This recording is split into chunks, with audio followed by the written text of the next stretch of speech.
सावन के महीने का नियम, 2 लोटे जल लेकर देवादिदेव महादेव के सामने जाइए। यहां अशोक सुंदरी वाली जगह से दोनों धार एक साथ चढ़ाना प्रारंभ करिए और करते करते वो धार शंकर भगवान के शिवलिंग पर ले जाकर छोड़ दीजिए। ये सावन के महीने के अगर आपने मात्र 7 दिन भी लगातार अगर ये धार आपने चढ़ा ली है तो देवादिदेव महादेव की कृपा से 3-4 महीने में सूचना आपको प्राप्त हो ही जाए। आपके घर के पास में जो शिवालय है भगवान शंकर का, एक छोटा सा शिवलिंग है। मानो अगर दिल से तुमने मान लिया कि ये केदारनाथ है, दिल से तुमने मान लिया कि ये महाकाल है, दिल से तुमने मान लिया कि भीमा शंकर है, दिल से तुमने मान लिया कि ये मल्लिकार्जुन है, दिल से तुमने मान लिया कि विश्वनाथ है। जिस दिन तुम्हारा मन पर जाए, सावन के महीने में, श्रावण के महीने में जब तुम 2 लोटा जल चढ़ाने के लिए जाओगे,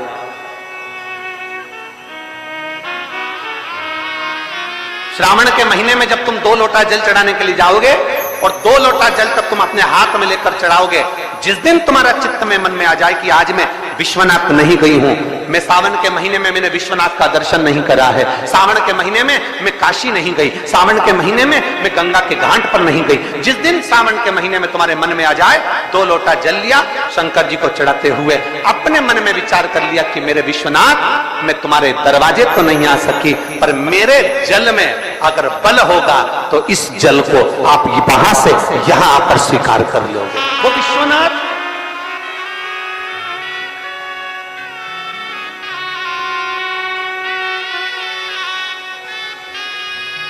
पहला दिन लगे 2 लोटा जल चालू कर दो। श्रावण के पूरे महीने 2 लोटा जल अपने घर से लेकर जाओ और अपने घर से जब जल लेकर जाओ तो ये विचार कर कर जाना, आज मैं शिव को काशी में, आज मैं शिव को केदार में, आज शिव को अमरनाथ में, आज शिव को भीमा शंकर में, आज शिव को मल्लिकार्जुन में। और फिर निवेदन करूंगा, जिस बहन को 19 और 20 साल तक भी औलाद नहीं हुई हो तो कृष्णेश्वर महादेव का नाम लेकर 2 लोटा जल तुम्बकेश्वर महादेव का नाम लेकर चढ़ा कर देखना, सावन के बाद में बाबा संतान जरूर देगा, झोली जरूर भरेगा।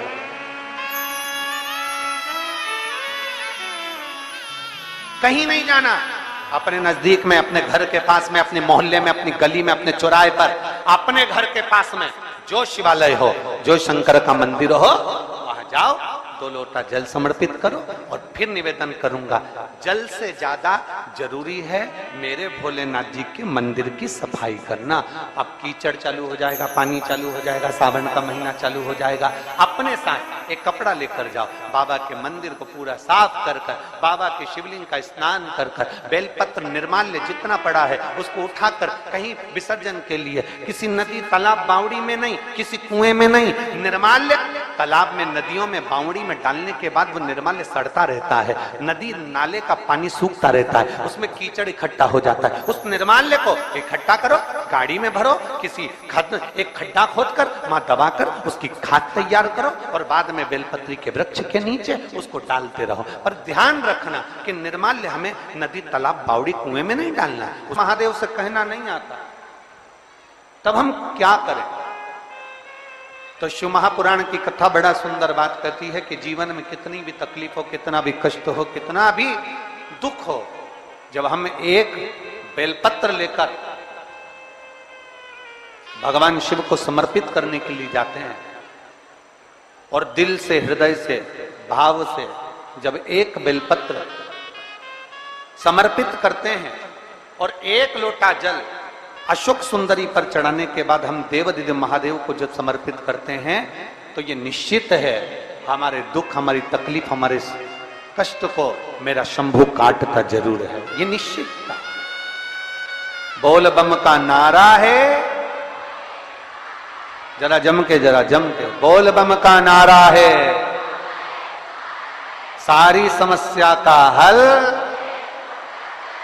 जब हमारे भीतर कोई तकलीफ होती है, हमारे भीतर जब कोई कष्ट होता है, हमारे भीतर जब कोई दर्द होता है, हमारे भीतर जब कोई दुख होता है, तब हम देवादिदेव महादेव को 1 लोटा जल समर्पित कर कर अपने हृदय की बात भगवान शिव से जरूर करते हैं। जरूर थोड़ी सी भी विषम परिस्थिति चल रही है थोड़ा भी तकलीफ चल रही है, थोड़ा भी कष्ट आया है जीवन में, थोड़ा भी दुख, थोड़ी भी तकलीफ, थोड़ा भी दर्द, थोड़ा भी कष्ट अगर आपके जीवन में आया है तो शिव महापुराण की कथा कहती है सबसे पहले भगवान शंकर की शरणागति में जाए, भगवान शिव के पास जाए।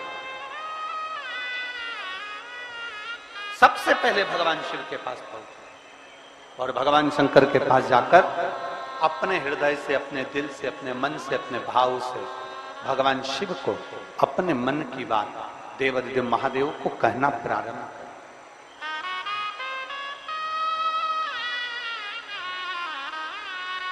अपने भीतर जो संशय है, अपने भीतर जो संशय उत्पन्न हुआ है, अपने भीतर जो हम संशय में आए हैं, उस संशय को मिटाने के लिए, अपने भीतर के दुख को, अपने भीतर की तकलीफ को, अपने भीतर के कष्ट को मिटाने के लिए कहीं दूसरी जगह नहीं जाए। शिव महापुराण की कथा कहती है अगर जीवन में दुख भी आया है, तकलीफ भी आई है, कष्ट भी आया है, पड़ोसी के यहाँ, रिश्तेदारों को, नातेदारों को, कुटुंब को, कबीले को जाकर कहोगे, वो दुख मिटने वाला नहीं, वो संशय समाप्त होने वाला नहीं, वो तकलीफ समाप्त होने वाली नहीं, वो दुख समाप्त होने वाला नहीं है। अगर जीवन में संशय आया है, जीवन में अगर तकलीफ आई है, जीवन में अगर कष्ट आया है, तो हमें शिव की शरणागति ग्रहण कर लेना चाहिए। एक लोटा जल हाथ में लेकर भगवान शिव से अपने दिल की बात, अपने मन की बात भगवान शंकर को जरूर जाकर कहना चाहिए। कर रहे हो ये आपके ऊपर निर्भर करता है। मां, महात्मा और परमात्मा,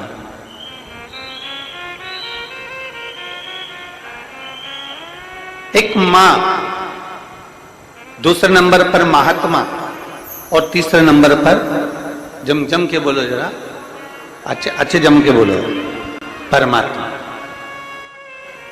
ये तीन आपको देखते तक नहीं, फिर भी अपना पूरा प्रेम, अपनी पूरी वात्सल्यता, अपनी पूरी करुणा, अपनी पूरी उदारता ये आपके ऊपर उंडेल देते हैं। कौन कौन? जम के बोलो जरा। पहले नंबर पर आवाज नहीं आई, जम के जरा। मां, दूसरे नंबर पर महात्मा और तीसरे नंबर पर परमात्मा। जब बच्चा गर्भ में आता है, मां उसको देखती नहीं, मां ने उसको देखा नहीं। जब बच्चा गर्भ में आया, जब बच्चा गर्भ में पहुंचा तो मां ने उसको देखा नहीं, मां उसको देखी नहीं। बच्चा जब गर्भ में आता है तो मां ने उसको देखा नहीं होता है, बच्चा जब गर्भ में आता है तो मां उसको निहारी नहीं होती है, पर मां अपनी पूरी करुणा, अपनी पूरी उदारता, अपनी पूरी वात्सल्यता, अपना पूरा प्रेम मां उस बच्चे को दे देती है। पूरी करुणा दे दी मां ने, पूरी ये हैं शंकर के भक्त, ओघड़दानी के भक्त, शंभू के भक्त, त्रिकालदर्शी कैलाशी के भक्त।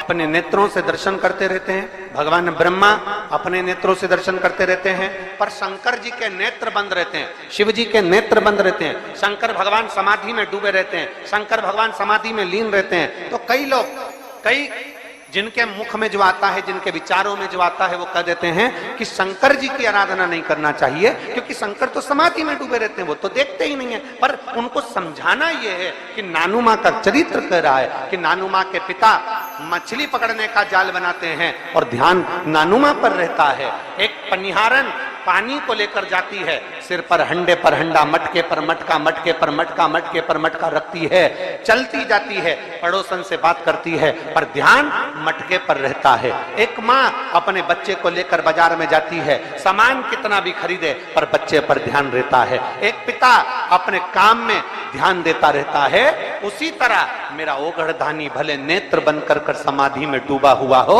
पर जो एक लोटा जल चढ़ाता है मेरे शंकर का ध्यान उस पर बना ही रहता है। वृक्ष लता से स्नान कराऊंगी, ये अपने भीतर एक संकल्प अपने भीतर लेना है कि श्रावण के महीने में हमें शिव को कैसे रिझाना है, शंकर को कैसे प्रसन्न करना है, शंकर को कैसे प्रकट करना है। शंकर को देव अधिदेव महादेव को पकड़ने का जाल इंसान नहीं बना सकता, वो तो शंकर देव अधिदेव महादेव किसी के दिल में आकर बैठ जाते हैं तो वो हृदय के जाल में शंकर को पकड़कर अपने दिल में बिठा लेता है। कोई कोई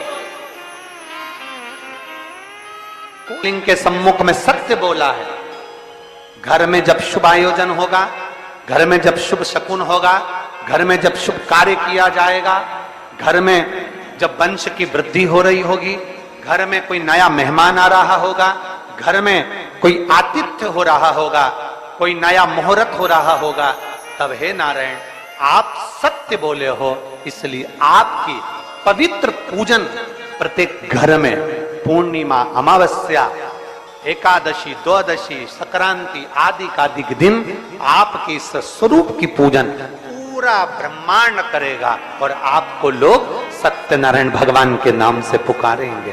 बोल सत्यनारायण भगवान की। इसीलिए स्कंद पुराण का रेवा खंड कहता है, इसलिए हमारे यहाँ जब सत्यनारायण भगवान की हम कथा श्रवण करते हैं, प्रथम अध्याय पूर्ण होता है, द्वितीय अध्याय पूर्ण होता है, तो विद्वान ब्राह्मण जन कहते हैं इति श्री रेवा खंडे प्रथम अध्याय। तो ऐसा रेवा खंड में से भगवान सत्यनारायण के सुंदर स्वरूप का वर्णन आता है, शिव महापुराण में से भगवान सत्यनारायण के स्वरूप का वर्णन आता है, भगवान शिव की पवित्र कथा का वर्णन आता है, भगवान शंकर के सुंदर स्वरूप का वर्णन आता है, और भगवान नारायण का एक नाम सत्यनारायण।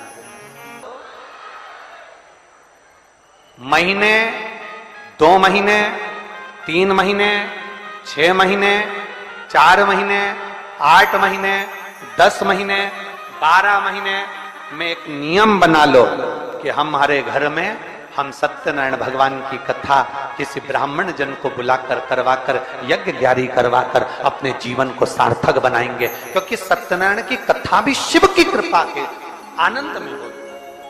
कहते हैं जहां सत्यनारायण की कथा होती है वहां शंकर की भी कृपा नित्य बनी रहती है, क्योंकि शिव ने ही तो उपदेश दिया है।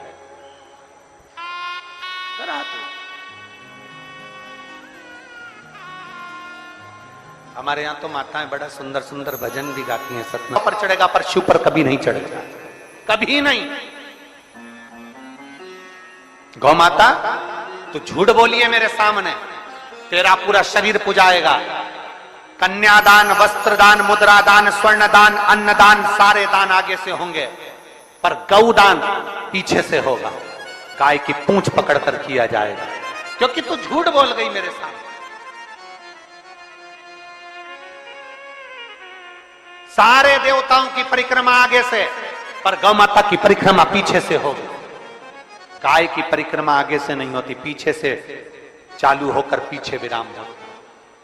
तू झूठ बोल गई मेरे सामने। गौ माता तू जगत की मां कहलाती है, गाय माता भी कहती है मुझे क्षमा कर, मेरे मुख से झूठ निकल गया। केतकी का फूल कहता है क्षमा करिए, मेरे मुख से झूठ निकल गया। ब्रह्मा जी क्षमा नहीं मांगते, क्षमा नहीं मांगते। ब्रह्मदेव कह रहे हैं कि आकाशवाणी झूठी है, आकाशवाणी झूठी। भगवान शंकर ने अपने तुरंत पैर का नख तोड़कर फेंका, काल भैरव प्रकट कर लिया। काल भैरव को आज्ञा करी ब्रह्मा का सिर काट दो। जिस मुख से वो झूठ बोल रहा, जिस मुख से वो झूठ बोल रहा,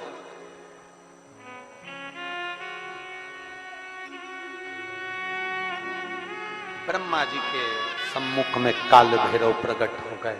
काल भैरव ने अपना हाथ की उंगली का नख तोड़कर फेंककर ब्रह्मा जी के शीश को काट दिया। कटा हुआ सिर लुढ़कता लुढ़कता गया, उनके रक्त निकलता गया। कटा शीश भी झूठ बोलता रहा, झूठ बोलता। सत्य को प्रमाण की जरूरत नहीं होती, पर झूठ को प्रमाण चाहिए। सत्य एक दिन उजागर होता ही है, उसको कितना भी दबाया जाए, सत्य को कितना भी दबा ले वो उजागर होगा। आज नहीं तो कल होगा, कल नहीं तो परसों होगा, आने वाली पीढ़ी को होगा, पर सत्य सामने जरूर आएगा। सत्य को कोई नहीं दबा सकता, चाहे दुनिया में कितना भी प्रपंच रच लो, चाहे दुनिया में कितना भी पाखंड रच लो, सत्य को दबाने के लिए तुम सारी पूरी जिंदगी निकाल देना, पर एक दिन सत्य सत्य होता है और सत्य दुनिया के सामने आता जरूर है। दब नहीं सकता, दम नहीं। कितना दबाओगे, सत्य को कितना झुकाने का प्रयास करोगे, सत्य को कितना दबाने का प्रयास करोगे। सत्य समूह है जिसके तट पर उत्तर प्रदेश की गवर्नमेंट ने बड़े बड़े बोर्ड लगा कर रखे हैं, ये कर्मनाशा है, इसमें हाथ ना लगाइए, ये कर्मनाशा है, इसमें अगर कोई इसके पानी का छींटा भी लग जाता है तो 7 पीढ़ी में किया गया पुण्य छिन्न हो जाता है। ऐसी कर्मनाशा नदी जिस पर पक्षी भी अपनी चोंच में जल नहीं भरता, जिस नदी का जल एक श्वान भी नहीं पीता, वो कर्मनाशा आज भी बहती है और बड़े बड़े बोर्ड लगे हैं, इस कर्मनाशा नदी का स्पर्श ना किया जाए। विद्वान, चतुर, संत, साधु, सन्यासी, तपस्वी उस कर्मनाशा नदी को कभी पार भी नहीं करते, क्योंकि कर्मनाशा के जल का छींटा लग गया तो हमारी पीढ़ी दर पीढ़ी में किया गया पुण्य समाप्त हो जाता है। कर्मनाशा आज भी जो ब्रह्मा जी के